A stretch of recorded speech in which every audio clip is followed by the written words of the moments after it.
Welcome to The Social Lens. I'm your host, Beatrice Goodwin, and today we're diving deep into one of life's most universal yet misunderstood emotions: disappointment. Picture this. You wake up on a Saturday morning with grand plans.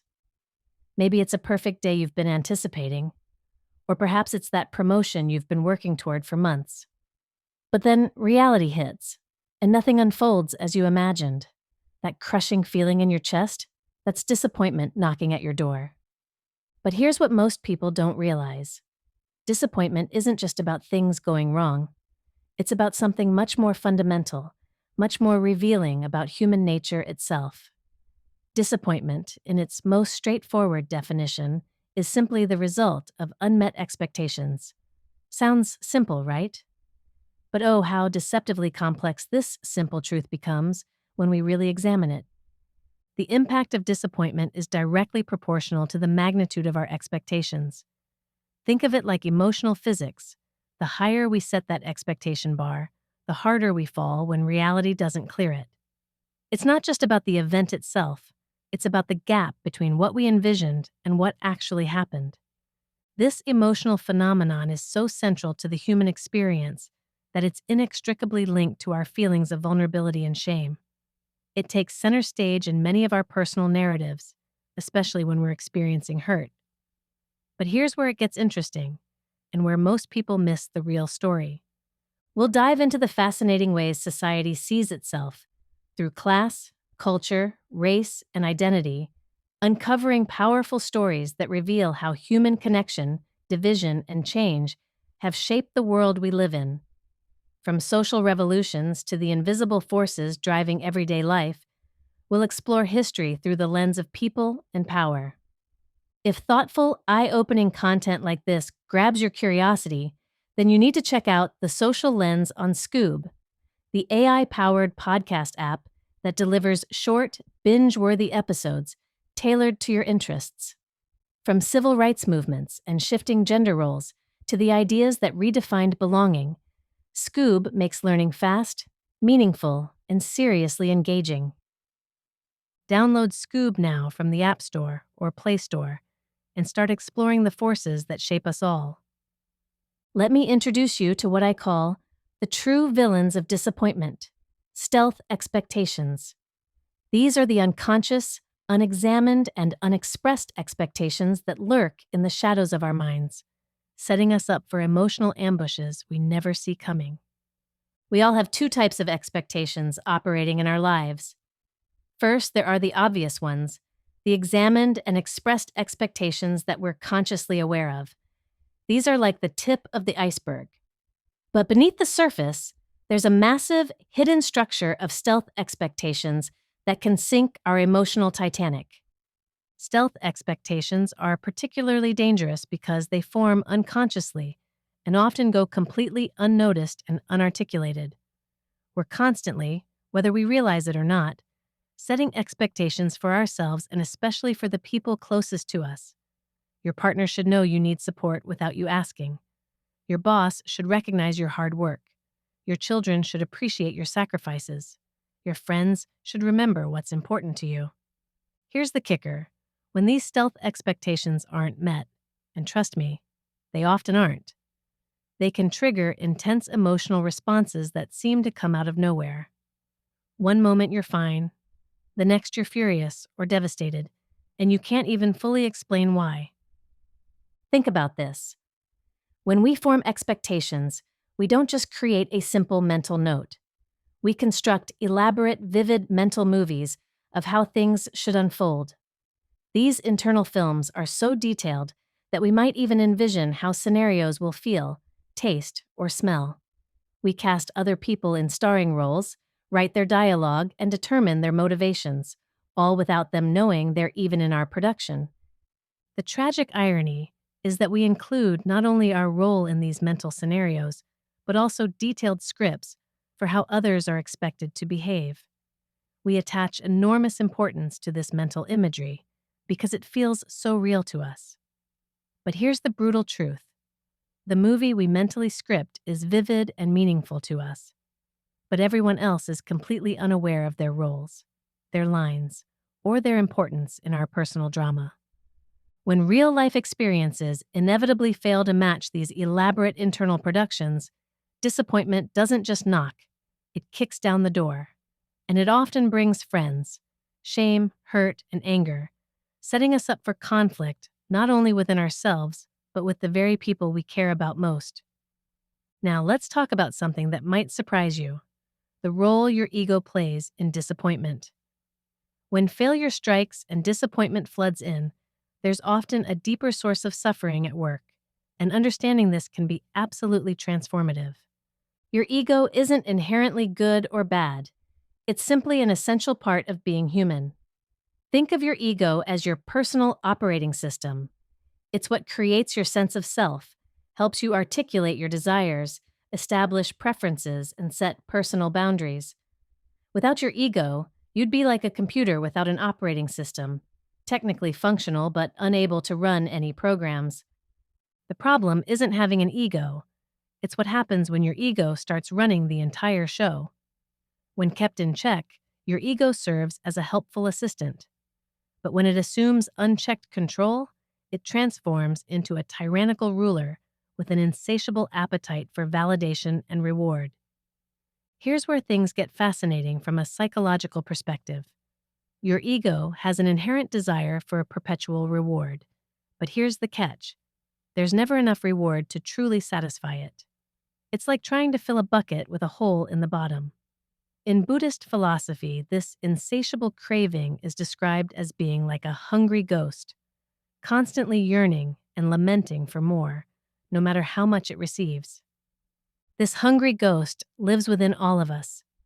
There's a relentless entity residing in each of us that demands satisfaction, regardless of how much we achieve or possess. You might get the promotion, buy the house, find the relationship, or reach the goal. But that inner voice is already asking, what's next? Is this all there is? But here's the liberating truth. You are not solely your ego. You also possess what many would call a soul or deeper essence. Unlike your ego, this deeper part of you remains completely indifferent to accolades or criticisms. It's uninfluenced by typical desires for success or fears of failure. There are simply no words in your soul's vocabulary for such trivial pursuits. When nourished, this deeper part of you provides guidance that's far more profound than any directive from your ego. While your ego craves validation and victory, your soul yearns for only one thing: a sense of wonder. And here's the beautiful part: creativity often serves as the most direct path to this wonder. The next time you feel that familiar sting of disappointment, try this. Pause and ask yourself, is this my ego talking, or is this coming from a deeper place? Often, you'll find it's your ego crying out for vengeance, seeking triumph, or sulking from perceived slights. Recognizing this distinction can be incredibly freeing. Let's dive into one of the most modern sources of disappointment: entitlement. Recent research has revealed something startling about our current cultural moment and its relationship to chronic disappointment. A groundbreaking study at Case Western Reserve University identified entitlement as a personality trait marked by exaggerated feelings of deservingness and superiority. And here's the kicker: it's directly linked to numerous negative emotions, including chronic disappointment.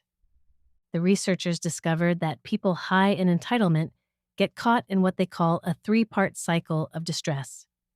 First, they don't always receive everything they believe they deserve, which, let's be honest, is inevitable because life doesn't operate according to our personal sense of deservingness. These unmet expectations then get perceived as injustices, sparking volatile emotions like anger and sadness. But here's where it gets really interesting.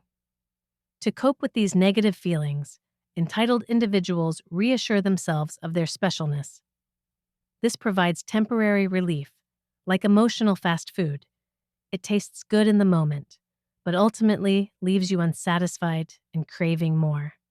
This temporary boost ultimately reignites the entire cycle, creating a perpetual wheel of disappointment. Dr. Julie Exline, the lead researcher, pointed out something truly alarming. Entitlement rates have risen dramatically over the past 50 years in the United States. And guess what else has increased during the same period? Anxiety and depression rates. This isn't just correlation, there's a real connection here. Think about it. We live in a culture where media constantly tells us we deserve whatever is being advertised. We deserve the best vacation, the perfect relationship, the ideal job, the flawless life. We're swimming in messages of deservingness, but these attitudes don't correlate with increased happiness. In fact, they're doing the opposite. Much of this entitlement boils down to what researchers call a competitive mentality, constantly seeking to be perceived as better or more deserving than others. This mindset doesn't connect us with society, it isolates us from it, setting us against the very world we're trying to navigate. The antidote to entitlement isn't self-flagellation or thinking you deserve nothing. It's understanding that everyone is special and deserves certain basic human dignities, but the universe doesn't owe you specific outcomes based on your personal timeline or preferences. Here's a practical approach. When you feel that familiar surge of, I deserve better than this, pause and ask yourself what criteria you're using to determine your deservingness. Often, you'll find it's based on comparisons with others or arbitrary standards you've absorbed from culture rather than any objective reality. Society isn't just something we live in, it's a reflection of what we believe, fight for, and pass down through generations. Looking at history through this lens reveals powerful truths about how people have challenged norms, redefined identity, and reshaped the world around them. If you're thinking, why haven't I heard it explained like this before? Don't forget to like, follow, and subscribe to The Social Lens on Spotify, Apple Podcasts, and YouTube. The curious social thinker in you will be glad you did. Here's something that might blow your mind. Intelligent people often struggle more with disappointment, not less. This seems counterintuitive, doesn't it? Shouldn't smart people be better at avoiding life's pitfalls? There's a fascinating paradox at work here. Typically, an intelligent person would logically try to configure their life to minimize and avoid the hurdles and disappointments that life throws at everyone. This makes perfect sense. People naturally prefer paths of least resistance to reach their aspirations. By reducing challenges and barriers, we make achieving our goals smoother and more efficient. But here's the thing. Despite these well-laid plans and brilliant strategies, adversity and disappointment remain absolutely inescapable aspects of life. They show up regardless of how carefully you plan or organize your affairs. As Benjamin Franklin famously noted, only death and taxes are inevitable. But life experience suggests that disappointment deserves a spot on that list too. And here's where the paradox gets really interesting. The very nature of challenges seems to increase in intensity with the loftiness and ambition of the goals we set. The bigger you dream, the bigger the potential disappointments. But, and this is crucial, growth, evolution, and reaching your full potential are completely unattainable without facing and learning from adversity. The most profound lessons in life tend to stem from setbacks and defeats, exactly the kinds of experiences that intelligent people work hardest to avoid. It's like trying to become a skilled sailor while never encountering rough seas. You might understand navigation theory perfectly, but you'll never develop true seamanship. Historical thinkers have grappled with this paradox extensively. Herodotus, the ancient Greek historian, observed that adversity brings out strengths and qualities within a person that might otherwise remain completely dormant. The best qualities, strength, courage, character, perseverance, emerge when we face severe trials and respond positively and constructively. Here's what separates high achievers from everyone else. It's not their ability to avoid disappointment, but their response to it. Successful individuals channel challenges and struggles into opportunities for growth, while others find themselves thwarted and disheartened by the same circumstances. Harvard scholar Abraham Zalesnik identified something crucial. The manner in which individuals react to disappointment often predicts their likelihood of future success. Those who extract lessons from disappointment, process it, and continue moving forward are positioned to achieve remarkable things in life. Perhaps most intriguingly, significant successes frequently materialize just beyond the point where everything inside you is screaming to give up. This is what researchers call the persistence test. History is filled with examples of people who found their breakthroughs through sheer perseverance in the face of overwhelming adversity and discouraging odds.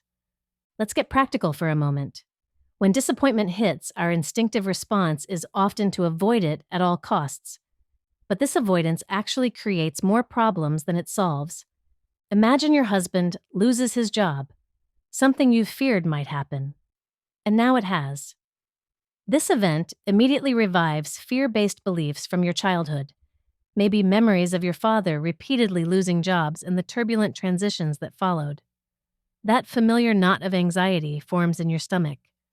Your natural response might be to jump into action, helping with the resume, sending job opportunities, providing positive affirmations and employment books.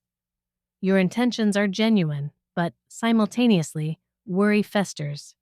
You question whether he's putting in enough effort. You begin pressing and criticizing, noting how he falls short of your expectations. You're desperately trying to prevent disappointment, and each day that anxiety builds. Disappointment, you declare. You're not welcome here. But to shield yourself from these threatening feelings, you end up demanding full cooperation from your husband. When his perspective and pace don't align with yours, which they inevitably won't, disappointment toward him grows, creating a rift in your relationship. This is the avoidance trap in action.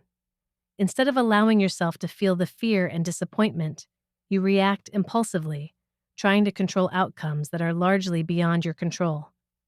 Here's what a different approach might look like. Pause and genuinely embrace your feelings of fear instead of reacting impulsively. You might discover a core belief related to scarcity or loss. Rather than avoiding disappointment through relentless problem-solving, allow yourself to feel it fully and let it naturally fade with time.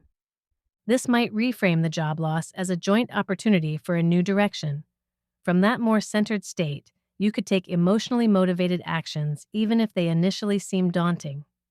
Paradoxically, embracing this approach often diminishes fear's hold on you. Avoidance of disappointment carries risks equal to avoiding fear when it comes to long-term happiness. Disappointment often stems from anxiety about genuine emotions related to loss. Instead of confronting disappointment directly, we deploy irrelevant tactics: confusion, depression, anger, sadness, or amplified fear. Common avoidance strategies include pretending to be ill when you might lose a game, refraining from asking someone out due to potential rejection, clinging to a safe paycheck instead of starting that business, staying in a relationship out of habit rather than love, or keeping money in low-yield bonds because investment losses feel too scary. The mind has countless ways to reshape situations, obscure options, or flood us with false hope to avoid disappointment. One recurring strategy is blame, shifting accountability to external factors or other people. But here's the key insight. Our instincts strive to shield us from all negative experiences, operating on emotional autopilot. Learning to face disappointment directly, despite the discomfort, teaches us growth and resilience. Now let's talk about a game-changing strategy that can dramatically reduce disappointment while actually helping you achieve more of your goals. It comes from research by Marissa Sharif at Wharton, and it's brilliantly simple. Marissa faced a challenge many of us can relate to. She wanted to run daily, a goal that supports both physical health and stress management in her demanding professional life. But she also understood something called the what the hell effect, a psychological phenomenon where missing your goal once can lead you to abandon it entirely. You know this feeling. You're on a diet and eat one cookie, so you think, well, I've blown it for today, and proceed to eat the entire box. Or you miss one day at the gym, and somehow that turns into missing the entire week. Marissa's solution was ingenious. She allowed herself 2 emergencies each week. She acknowledged that life is unpredictable. Late nights, work travel, or simply lacking the energy for a run might prevent her from sticking to her schedule. When she couldn't run, she used one of her 2 allotted mulligans. Here's what's fascinating. Instead of exploiting these mulligans unnecessarily, Marissa found that she rarely used them. She worked diligently to maintain her routine at the start of each week, preserving her mulligans for truly necessary situations later on. Most weeks, she successfully ran all 7 days. Intrigued by this personal success, Marissa designed an experiment with hundreds of participants. They were paid to complete 35 repetitive tasks daily for a week. Participants were randomly divided into 3 groups, one with the stringent goal of completing tasks every day, another with a more lenient target of 5 days out of 7, and a third, mulligan group, with daily assignments but allowances for up to 2 missed days as emergencies. The results were striking. An impressive 53% of participants in the mulligan group met their goals. This significantly outperformed the ostensibly easier 5 days a week group at only 26% and the 7 days a week group at just 21%. These findings reveal something profound about human psychology. Having clear allowances for emergencies doesn't make us lazy. It makes us more successful. It provides a psychological cushion that helps our ego recover from occasional inevitable failures. This concept connects to what psychologist Carol Dweck calls having a growth mindset, the understanding that capabilities aren't fixed and that effort plays a crucial role in potential. People with growth mindsets see themselves as evolving entities capable of enhancing their abilities. They seek out challenges, learn from failures, and consequently achieve greater success. The beautiful thing about mindset is that it's not permanent. Strategies like Marissa's mulligans can prevent harsh self-criticism when encountering setbacks. We can alter how we perceive and interpret failure, building more favorable pathways to personal and professional achievement. As we near the end of our journey through disappointment, let's explore how it differs from its emotional cousin. Regret. Understanding this distinction can be transformative for how you process and learn from difficult experiences. Both disappointment and regret surface when anticipated or desired outcomes don't occur, and both are undeniably negative emotions.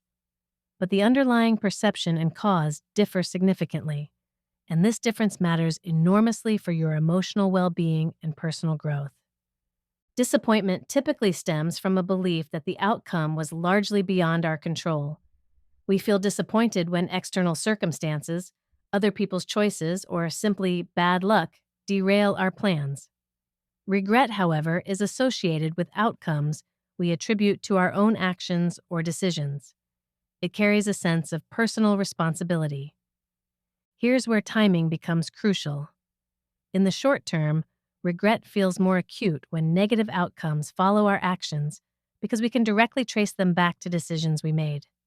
That immediate sting of, "I should have known better," cuts deep. But when we look at the long term, something interesting happens. Research shows that over time, people frequently experience greater regret for the opportunities they didn't take, the chances they didn't seize, the risks they didn't accept, the words they didn't speak. Writer George Saunders captured this beautifully in his 2013 commencement address at Syracuse University. He recounted a childhood memory of a girl in his class being teased. While he didn't participate in the teasing and even offered minimal defense, he continued to reflect on his actions decades later. His profound observation to the graduating students was this: he regrets the moments of failed kindness the most, those instances when he could have offered more empathy, compassion, or support, but instead responded with restraint and mildness. A comprehensive study examining common areas of regret found that 90% of regrets fall into 6 categories: education, career, romance, parenting, self-improvement, and leisure. But Saunders's reflection on kindness resonates deeply because it points to something many people discover. Our deepest regrets often center around failures of courage, the bravery to be kinder, express emotions, maintain boundaries, or venture into the unfamiliar. Now, some people argue against regret being constructive, promoting a no regrets mantra as synonymous with boldness and adventure. But living without regret doesn't equate to living courageously. It signifies a life without introspection. Embracing regret involves acknowledging that we have lessons to learn, apologies to offer, and opportunities to live more bravely. Regret can be a powerful catalyst for reflection, change, and growth. It requires courage to harness positively, but it serves as what researchers call a demanding yet fair teacher. The key is learning to distinguish between productive regret that motivates positive change and destructive rumination that keeps you stuck in the past. As we wrap up our exploration of disappointment, let's step back and see the bigger picture. Disappointment isn't just an unfortunate side effect of being human, it's actually one of our most valuable teachers, if we're willing to listen to what it has to say. We've discovered that disappointment primarily stems from the gap between our expectations and reality. We've learned about stealth expectations, those unconscious scripts we write for ourselves and others. We've explored how our ego's insatiable hunger can amplify our suffering, and how entitlement creates cycles of chronic dissatisfaction. We've seen the paradox of intelligence, how smart people often struggle more with disappointment because they believe they should be able to avoid it entirely. We've examined the avoidance trap and how running from disappointment often makes it worse. We've discovered the power of flexibility and mulligans in achieving our goals. And finally, we've distinguished between disappointment and regret, understanding how both can serve as teachers if we approach them wisely. So what does it mean to live wisely with disappointment? It means recognizing that expecting life to unfold according to our personal preferences is like expecting the weather to follow our vacation plans. It happens sometimes, but counting on it is a recipe for frustration. Living wisely with disappointment means developing what I call expectation awareness. Start noticing those stealth expectations lurking in your daily interactions. When you feel that familiar sting of, "This isn't how it should be," pause and ask yourself, what expectation am I carrying that isn't being met? Did I communicate this expectation clearly? Is this expectation reasonable given the circumstances? It means recognizing when your ego is driving the bus. When disappointment strikes, check in with yourself. Is this my ego demanding validation, or is this coming from a deeper place? Remember, you have both an ego and a soul. Your ego will always want more, but your soul yearns for wonder, connection, and growth. It means building flexibility into your goals and expectations. Give yourself mulligans. Recognize that the path to any meaningful achievement is rarely linear. Build in cushions for the inevitable setbacks.